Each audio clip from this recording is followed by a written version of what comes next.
Alors Yamato, 10e et dernière Mugiwara, on y croit ou pas? Est-ce qu'elle est trop puissante? Ça va faire débat et c'est pour ça qu'aujourd'hui on va en parler. Mesdames et messieurs, ici Chage et on se retrouve aujourd'hui pour la review du chapitre 1051 de One Piece, le shogun de Wano, Kozuki Momonosuke. Et pour tous ceux qui étaient déçus de la semaine dernière, j'en ai vu énormément des chapitres actuels de One Piece. Je tiens à vous le dire, Onigashima m'a déçu aussi, mais on y reviendra plus tard parce que pour moi, Wano Kuni n'est pas terminé. Et c'est pour ça que je suis hypé pour les chapitres en ce moment, parce que moi je me dis que là, Oda, il est juste en train de nous piéger. C'est ça son but et c'est pour ça que pour l'instant, je le prends très bien. Je me dis que dans le prochain chapitre, il va se passer un truc énorme et après, Oda, il va nous mettre une pause. Tu connais Oda? Il aime nous faire souffrir, donc c'est exactement son style, donc voilà.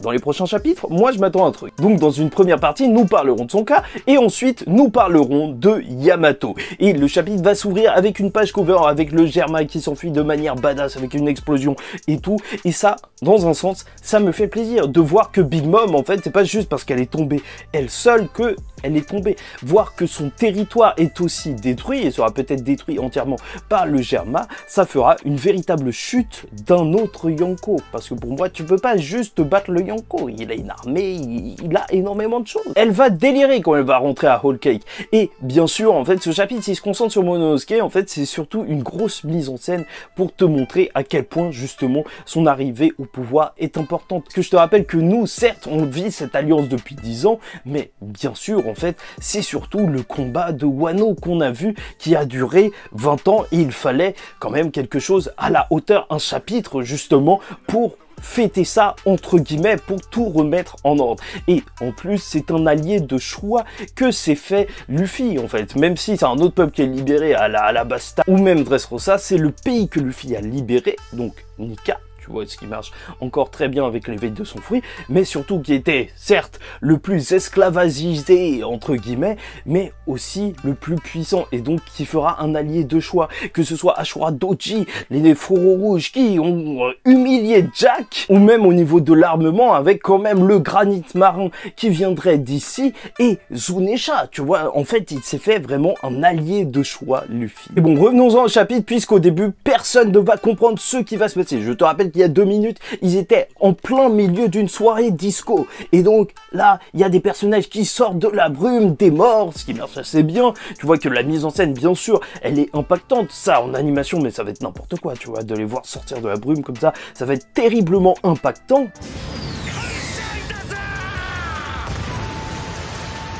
Et bon, certes, on peut déplorer que, en fait, il soit pas mort, mais on en reparlera dans une vidéo critique d'Onigashima. Et voilà, il y a une retransmission dans tout Wano via les escargophones, et surtout cette image hyper impactante, justement, de voir les fourreaux rouges tous agenouillés, qui font une aide d'honneur à Momonosuke, qui va nous faire un discours masterclass. Oda, comme à son habitude, va nous créer une image hyper forte. Voilà, il le dit, maintenant ils auront de l'eau, il n'y aura plus de pollution, plus d'esclavagisme, et surtout on va voir un autre flashback d'une petite fille, comme au dernier chapitre. Là, c'était pour nous montrer le sacrifice, et avec le chapitre 1051, on nous montre le flashback de Tama pour nous montrer surtout la souffrance d'un peuple, avec justement des parents qui mouraient, une petite fille qui était obligée de vendre des vieux chapeau tout pourri pour survivre, et tu connais, ça fait bien sûr penser énormément à Ace, et donc sa rencontre avec Itetsu qui lui a redonné espoir via cette histoire justement des 9 fourreaux rouges à laquelle elle s'accrochait. Elle est contente, elle est avec Nami.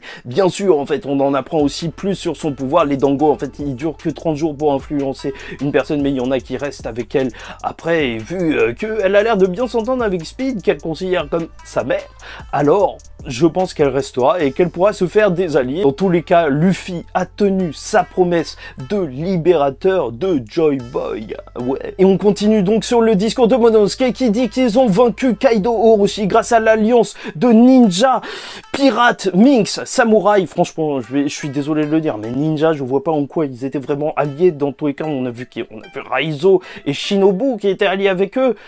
C'est ça les ninjas. Mais comme il le dit, surtout, ils n'oublieront pas ces héros. Et ça, je trouve ça super important parce que, voilà, plus tard dans la flotte, pour la Grande Guerre, tu sens déjà que c'est installé par Oda. Là, ils reviendront. Et ça, on le notera. Et j'ai beaucoup apprécié justement que lors du dernier segment du discours de Momonosuke, celui où il va s'affirmer, bah alors, il va hésiter un petit peu. Et c'est Kinemon qui va lui dire, ah ouais, vas-y, tu vois. Parce que c'est son père adoptif. On les a rencontrés comme ça.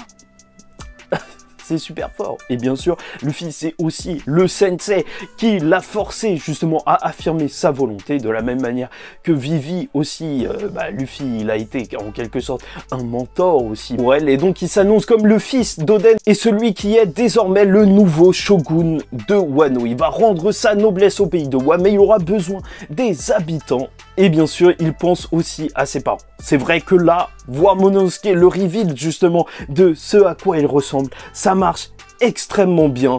Et bien sûr, tu peux dire que c'est peut-être un des meilleurs glow-up de One Piece. Certains diront que c'est le meilleur, mais calmez-vous. Certes, il est devenu beaucoup plus BG depuis qu'il a plus sa coupe de dégradé inversé, tu connais. Sa coupe de chauve, il faut dire les termes. Sa coupe de chauve. Moi, je vous dis, le plus BG, celui qui a eu le meilleur glow-up, la meilleure évolution stylistique, c'est Kobe. C'est Kobe. C'est pas lui, c'est Kobe, il était moche, sa mère ne l'aimait pas. Mais dans tous les cas, le vrai Shogun est là, même s'il a eu du retard, et tu vois sa sœur qui lui saute dans les bras, ça fait plaisir, ça y est, ils se sont retrouvés après tant d'années, et surtout, un discours du narrateur qui te dit, qui enferme Max en fait, que justement, le nouveau Shogun a 8 ans, mais qu'il a une détermination sans limite, et que ce sera à l'avenir un des plus grands Shoguns de Wano Kuni. Et ça, t'as envie de le voir, et c'est pour ça que, à la fin de One Piece, quand il va revenir, là, avec Wano tout entier à ses ordres pour aider Luffy, ça va être juste énorme. Et donc, maintenant, parlons de Yamato. Les fans de Carotte en PLS, je vous avoue que j'ai pas grand chose à dire par rapport à Carotte qui ne serait pas dans l'équipage. De toute façon, j'avais jamais tant apprécié que ça la venue de Carotte, parce que, quand même, là, le dernier membre qui était venu, c'était un ex chez Shibuka, et donc, niveau puissance, c'était quand même autre chose, tu vois, je m'attendais à quelqu'un de beaucoup plus puissant, et c'est pour ça que j'ai été ravi quand j'ai découvert le personnage de Yamato. En plus, je trouve qu'un Binks, ça va un petit peu doublon avec Choppa. Donc, lors de chapitre, elle va annoncer qu'elle va rejoindre la mer avec eux, avec la différente réaction des Mugiwara, que ce soit Sanji et Brook, les pervers, tu connais, Nami, Usopp qui sont en train de flipper, mais surtout, ma réaction préférée, celle de Jinbei. Je vous rappelle que Jinbei est un ancien, en plus d'être le timonier de l'équipage. Donc, en fait, le mot que j'ai appris grâce à One Piece, c'est surtout un ancien, et pour moi, celui qui a justement les décisions les plus réfléchies de l'équipage des chapeaux de paille. Il en connaît énormément sur le monde, c'est lui qui a géré les négociations avec Capone Bégué, tu vois. Donc, pour moi, son rôle de politique, il est encore là, et tu vois, même, il faut qu'il l'approuve, il faut qu'il mette son petit tampon avant qu'un camarade rejoigne les Mugiwara. Ça, j'aime. Jinbei vit. Bon, et donc revenons sur les critiques qu'il y a envers Yamato au sein des Mugiwara. Parce que déjà, en fait, c'est une question de puissance, en vrai. Le problème, c'est vrai que c'est la fille d'un Yonko et que ça pourrait ébranler, entre guillemets, le Monster Trio. Mais je tiens à vous le rappeler, il y a quand même un gap entre ce qu'on considère être la force de Sanji et Zoro avant Onigashima et à la fin. Franchement, je te dis que Sanji, ça c'est l'image que j'ai gardée de son combat, il s'est quand même pris l'attaque d'un commandant de Yonko, du troisième d'un équipage de Yonko, si tu comptes Kaido en premier, dans le dos avec une hache sous forme hybride. Un brachiosaure lui a donné quand même un coup et la hache s'est pétée. Sanji a atteint un niveau stratosphérique, et je ne parle même pas de Zoro. Et je vous avoue, même si elle était plus forte que Zoro, je m'en ficherais, parce que l'aile droite et l'aile gauche du futur roi des pirates Monkey D. Luffy, pour moi, c'est pas une question juste de force, c'est aussi une question de confiance qu'il a justement en ces deux personnages, et ça ne bougera, mais juste jamais, jamais, jamais. En plus, ce serait quand même assez bien d'avoir une trace justement de l'histoire d'Oden qui a été super impactante lors de Wano dans l'équipage de Luffy, parallèle avec Roger et tout, et surtout son côté électron libre de Yamato qui est super heureuse de tout voir, tu vois, peut-être ça va ramener un petit peu de légèreté, et on en a besoin pour Raftel, Laugh Tale, parce que quand on va arriver là, je veux que tout le monde soit en feu. Et surtout Yamato. Et de toute façon, vu qu'il n'y avait pas les dernières pages dans le journal d'Oden, bah il faut qu'elle les découvre d'une certaine manière. Tu vois, pourquoi Oda nous aurait dit qu'elle ne connaissait pas toute l'histoire? Certains diront que Yamato n'est là que pour les goodies, mais... franchement, je ne sais pas, tous les membres des Mugi, en vrai, ils sont un petit peu tous là pour les goodies, hein. Ça marche comme ça, le capitalisme, d'où viens-tu? Non, plus sérieusement, ça me fait plaisir de voir en plus un personnage féminin aussi badass et puissant à l'intérieur de l'équipage de Luffy, parce que au final, Robin et Nami sont très très fortes, mais quelqu'un du niveau de commandant de Yonko, tu vois, qui peut même se dresser face à un Yonko, c'est juste parfait dans l'équipage. Là, on pourra avoir même des combats féminins au top niveau, au top. Et donc, comme on nous le rappelle lors de ce chapitre, elle a des cornes, elle est bizarre. Pour moi, c'est une descendante des Oni comme Kaido, et donc c'est plus ou moins une géante, et... ça pourrait faire un lien, tu vois, justement, sans avoir un géant dans l'équipage, parce que ça marcherait pas trop, tu vois, pour une photo de groupe, il serait un petit peu trop grand.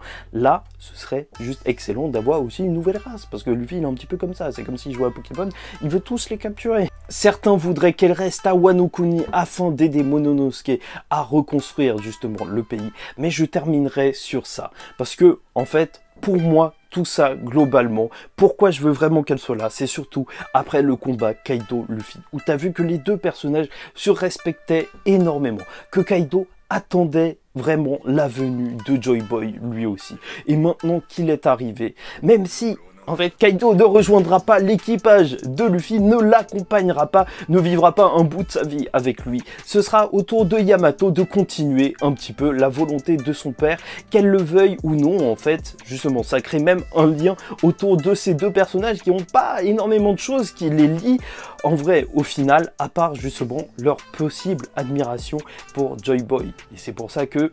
c'est un petit peu comme si elle continuait le voyage de son père et celui d'Oden en même temps, comme si elle ralliait un petit peu tout le monde. C'est beau, c'est beau. Et c'est pour ça que je l'attends vraiment sur le navire. Et on va pas se mentir, quand t'as la fille d'un Yonko dans ton équipage, alors là, il n'y a plus les barbes noires et tout qui peuvent lire le journal et dire « t'es pas prêt ». Non, non, non.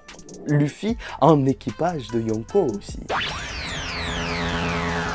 Donc pour terminer, je m'inquiète encore de la santé de Luffy, mais surtout de Zoro qui reste de plus en plus mystérieux. Et de toute façon, Zoro, il a le potentiel de mourir depuis bien longtemps, bien trop longtemps en fait, avec tout ce qu'il fait. Je vous le dis et je vous le répète, je m'attends à un bouleversement pour les Mugiwara à la fin de cet arc. Là, il y a les marines, peut-être Barbe Noire qui peut se ramener, je ne sais pas, le réveil de Kaido, du magma pour protéger comme Oda protégeait les fourreaux rouges. Là, Joy Boy, celui qui l'attendait depuis bien longtemps face à la marine, tu vois, mourir face à la marine et annoncer au monde que Joy Boy est revenu. Moi, je veux voir un truc comme ça et j'attends un truc comme ça et c'est pour ça que pour l'instant, je reste très confiant et que j'ai apprécié ce chapitre parce que je suis encore plein d'espoir dans l'histoire d'Oda et dans son écriture. Il est fort.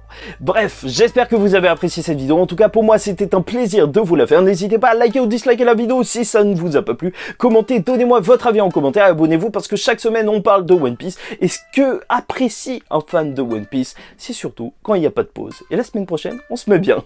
Donc, en attendant la semaine prochaine, je vous dis, tiens, tout le monde, faites très attention à vous. Et surtout, paix sur vous.